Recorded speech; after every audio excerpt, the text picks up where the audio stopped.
Pernah nggak kamu waktu kecil makan telur 1 minggu full telur terus, bahkan 1 bulan full makan telur terus, makan sehari 3 kali, pagi telur ceplok, siang telur sayur, malam telur dadar, full kayak gitu terus selama 1 bulan. Terus kamu bilang ke orang tuamu, ah, telur terus. Terus orang tuamu bilang, syukuri aja apa yang ada. Tapi orang tuamu nggak ada usaha untuk mendapatkan uang lebih banyak agar bisa makan yang lebih enak. Pernah nggak? Semua orang tua pasti rela banting tulang untuk yang terbaik buat anaknya. Karena mereka tahu bersyukur bukanlah suatu pembenaran bahwa mereka miskin dan membuat mereka berhenti berusaha.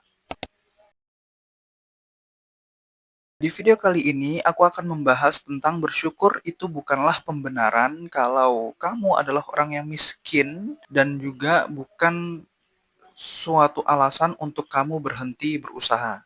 Disclaimer, video ini aku buat 100% pendapatku pribadi, jadi tidak bisa salah secara absolut dan tidak bisa benar secara absolut. Jika kalian ada perbedaan pendapat, silahkan tulis di kolom komentar. Perkenalkan, namaku Emir. Kegiatanku sehari-hari sekarang, aku bekerja di perusahaan swasta yang sangat ternama di Indonesia, tapi aku nggak akan kasih tahu perusahaan apa. Dan aku juga menyambi kuliah di Universitas Terbuka, mengambil prodi S1 Manajemen Fakultas Ekonomi. Sekarang aku semester ketiga. Pencet tombol subscribe sekarang bagi kalian yang baru aja ngeklik video ini, ngeliat channelku, silahkan pencet tombol subscribe di bawah.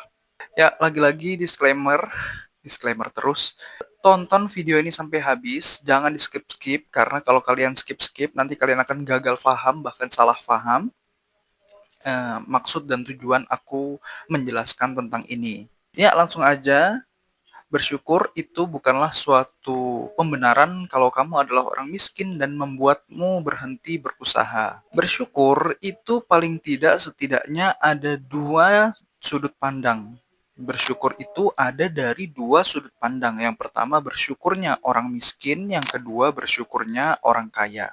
Ini berdasarkan Al-Quran, kitab sucinya orang Islam, yaitu dijelaskan la in syakartum la azidannakum. Jika kamu bersyukur, aku akan menambah. Allah akan menambah nikmatnya.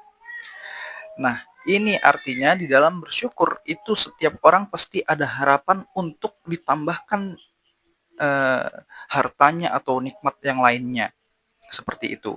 Sebelum aku menjelaskan tujuan bersyukurnya orang miskin, aku akan kasih tahu ke kalian dulu siapa sih yang dikategorikan orang miskin. Jadi, yang dikategorikan orang miskin adalah orang yang masih bisa bekerja, masih mampu bekerja, dan dapat penghasilan dari pekerjaannya, tapi penghasilannya dari kerjanya itu tidak bisa mencukupi kebutuhan pokoknya sehari-hari, kebutuhan primernya sehari-hari. Seperti yang kita ketahui, kebutuhan primer yaitu adalah sandang, pangan, papan. Sandang adalah pakaian, pangan adalah makanan, papan adalah tempat tinggal. Nah, penghasilan yang selalu dia dapatkan itu tidak pernah bisa mencukupi kebutuhan primernya itu.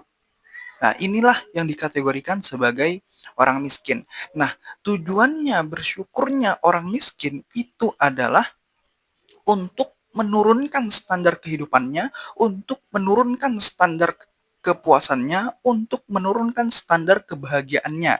Itu tujuan utamanya orang miskin itu bersyukur agar dia selalu merasa cukup, akhirnya turun standar cukupnya, turun standar kebahagiaannya, turun standar kepuasannya. Itu tujuannya. Nah, pertanyaannya, apakah itu salah? Itu tidak salah sama sekali, bahkan bagus, bahkan benar.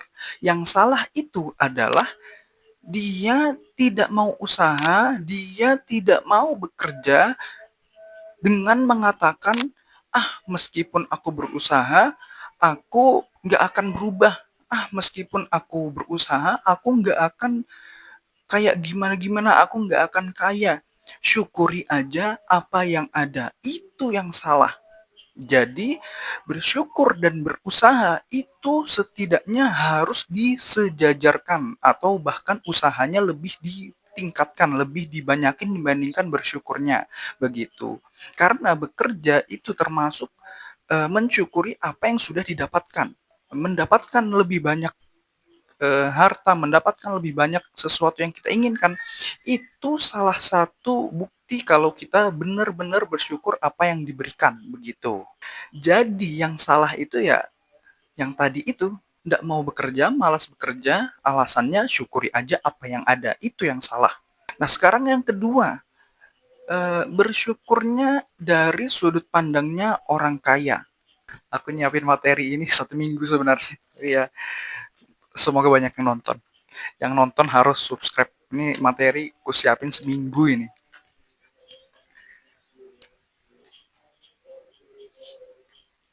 Yang kedua yaitu bersyukur dari sudut pandangnya orang kaya. Nah, sama sebelum aku menjelaskan tujuan bersyukurnya orang kaya, aku akan menjelaskan siapakah yang dikategorikan sebagai orang kaya. Jadi kebalikan dari orang miskin tadi, kalau orang miskin dia bisa bekerja, bisa berpenghasilan tapi tidak bisa mencukupi kebutuhan primernya.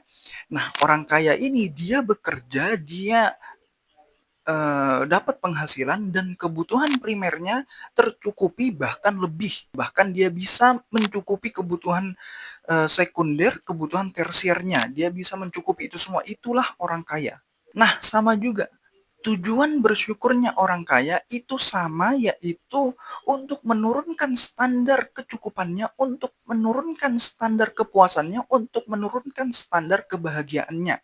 Sehingga dia saat mengerjakan sesuatu, saat mendapatkan harta, saat mendapatkan, kenikmatan yang lain selain harta, dia bisa tidak serakah. Itu tujuan bersyukurnya orang kaya, yaitu agar turun standar kepuasan hidupnya, agar turun standar kecukupannya, agar tujuannya supaya dia tidak serakah, dia merasa cukup. Nah, orang kaya tujuannya bersyukur agar standar kecukupannya itu turun dan bisa tidak serakah atau bisa berbagi, seperti itu. Itulah tujuannya.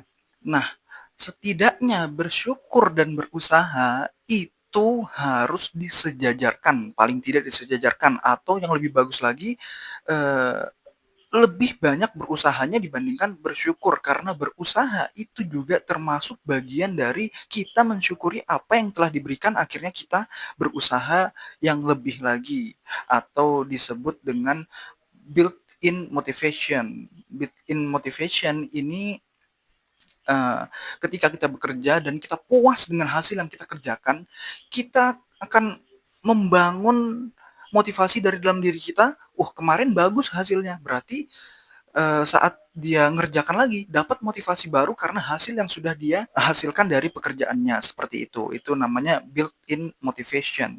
Oke, mungkin cukup itu video kali ini. Terima kasih sudah menonton, jangan lupa subscribe, harus subscribe ini. Ya, silakan subscribe dan jangan sungkan-sungkan untuk komen, eee, apalagi yang harus kubahas tentang seputar, kehidupan atau seputar apapun lah, kok komen di kolom komentar. Semoga bermanfaat. Sampai jumpa di video berikutnya.